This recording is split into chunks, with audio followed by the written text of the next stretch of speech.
కలుగును గాక. క్రీస్తునందు ప్రియులారా బాగున్నారా? దేవుని మహాకృపలో మనం అందరం బాగున్నాం.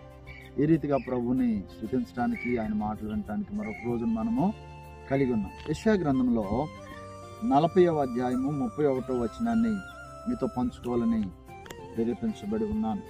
యెహోవా కొరకు ఎదురు చూచువారు నూతన బలం పొందుతురు. వారు పక్షిరాజు వలె రెక్కలు చాపి పైకి ఎగురుదురు. ఎంత అద్భుతమైన దేవుని మాట.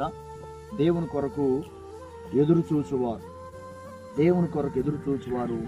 బలపరచబడతారు.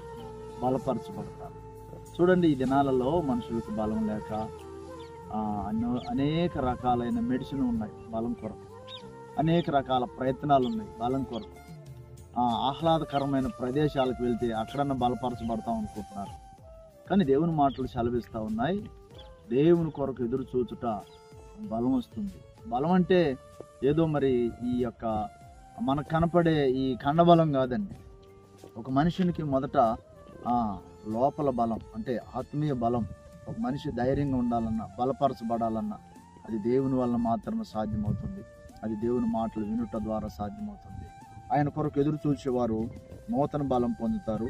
వారు పక్షిరాజు వలె రెక్కలు చాపి పైకి ఎగురుతారు. అంటే వారు ఉన్నత స్థితిలో ఉంటారు. ఆయన కొరకు ఎదురు చూసేవారు సిగ్గుపడరు, సరిగదా, బలపరచబడతారు.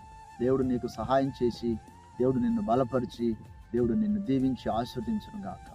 ఆమేన్. మన తండ్రి అయిన దేవుని ప్రేమ, మన రక్షకుడు యేసుక్రీస్తు ప్రభువారి కృప, పరిశుద్ధాత్మ దేవుని సన్నిధి సహవాసం మనకందరికీ తోడై నడిపించును గాక. ఆమేన్. God bless.